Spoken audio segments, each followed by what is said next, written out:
Esse episódio tem o patrocínio da Moon Basic, que é a marca feminina de camisetas do grupo Minimal Club. Se você quer conhecer essas camisetas de alta qualidade, que não amassa, que não tem cheiro, com a melhor tecnologia do mercado, você que está assistindo ou ouvindo esse podcast tem 10% de desconto com o código IVC. Está aparecendo aqui na tela, acesse o site e aproveite a sua. Acho que muito legal você falar que eu sou a primeira pessoa de RH, assim, acho que o RH, ele cada vez mais, ele está ocupando espaços importantes, mas ainda é uma disciplina subestimada em termos de importância, principalmente em cadeiras de conselho. Mas eu estou muito feliz e animadíssima para esse papo. Mas nas cadeiras de conselho, só abrindo parênteses, né, isso está sendo muito... Está sendo quase que obrigatório você ter comitê de pessoas. E é impossível você ter um comitê de pessoas sem RH.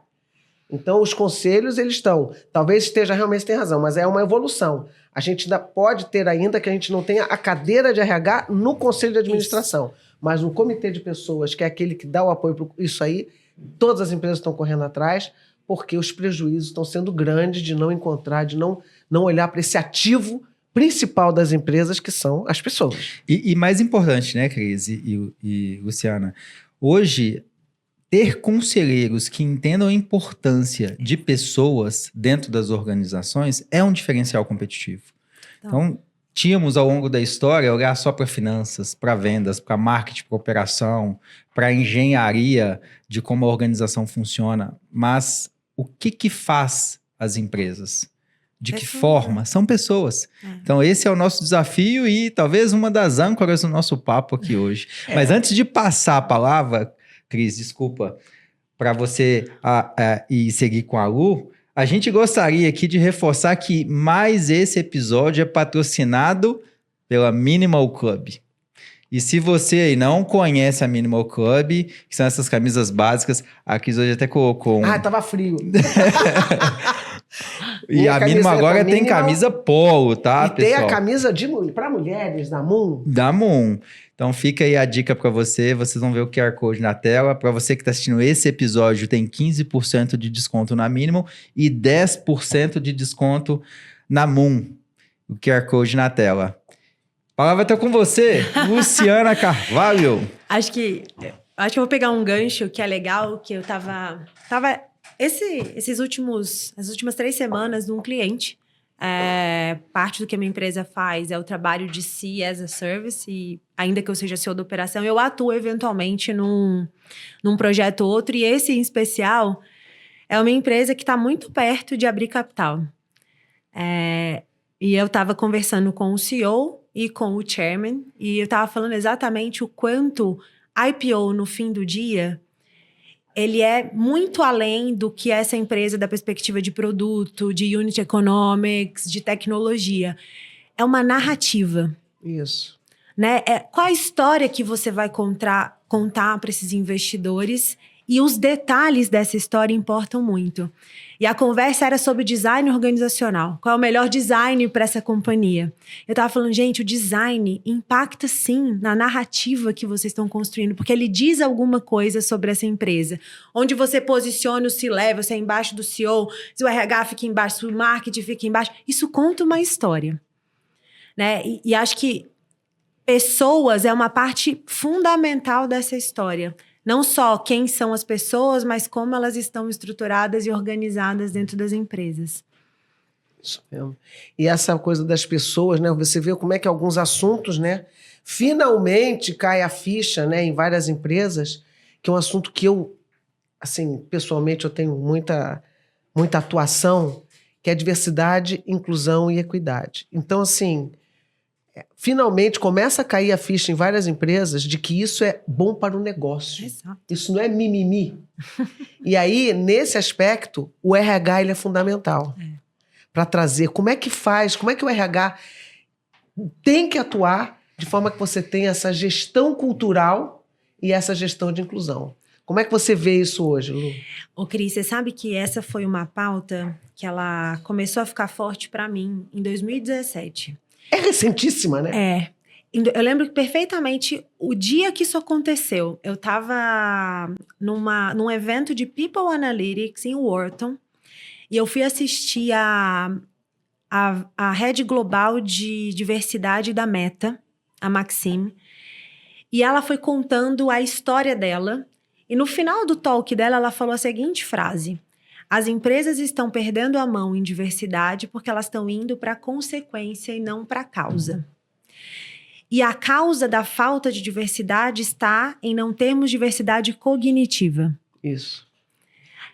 Aquela frase, ela ecoou dentro de mim tão forte. E eu lembro que eu voltei, nessa época eu já estava como VP de gente e gestão, e eu voltei para conversar com o senhor, eu falei, cara, a gente está fazendo tudo errado, assim. A gente está nessa coisa de, só promove as mulheres, faz isso aqui.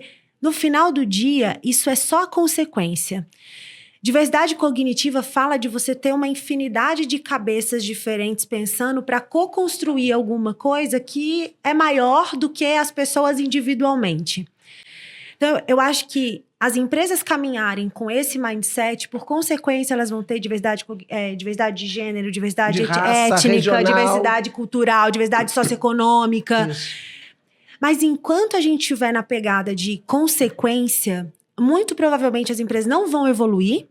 Se evoluírem, vai ser provavelmente voo de galinha, porque não é sustentável quando você não amarra isso na estratégia macro da empresa e dá clareza sobre em que elemento estratégico, ou em que elemento de produto, ou em que elemento de tecnologia, a diversidade ela é realmente um diferencial. Então, eu acredito muito em diversidade. Quando eu fui empreender, a minha premissa número 1 era ter sócias mulheres e ter essa coisa mais forte. Dentro do time, eu tenho gente que mora na Bahia, eu tenho gente que mora em Recife, eu tenho gente que mora em Guarulhos, eu tenho gente que mora no Sul.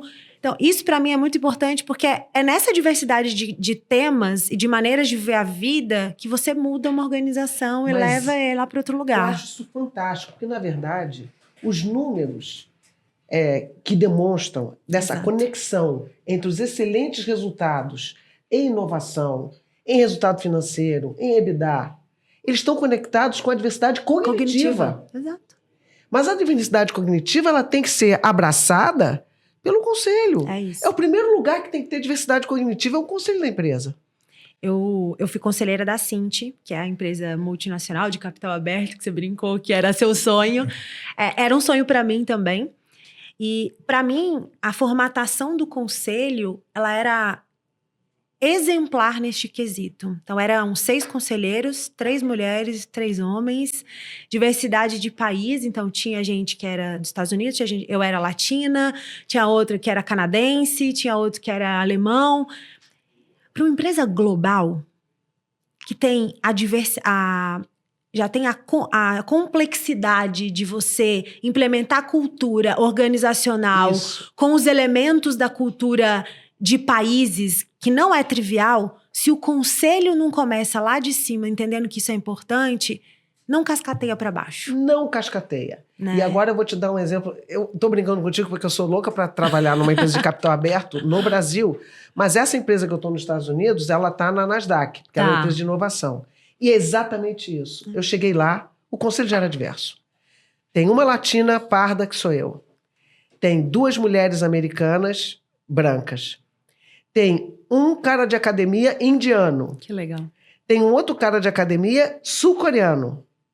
E 2 americanos. Então tem 3 mulheres, 4 homens, cores diferentes, regionalidade diferente, disciplinas diferentes. Então, uma é só legal, a outra entende muito de tributação, de auditoria. Eu sou a única que entende de segmento de óleo e gás, que essa empresa faz trabalhos para segmento de óleo e gás. No Brasil, quer dizer, isso tudo traz essa... Agora, essa empresa é assim há anos. E ela é global.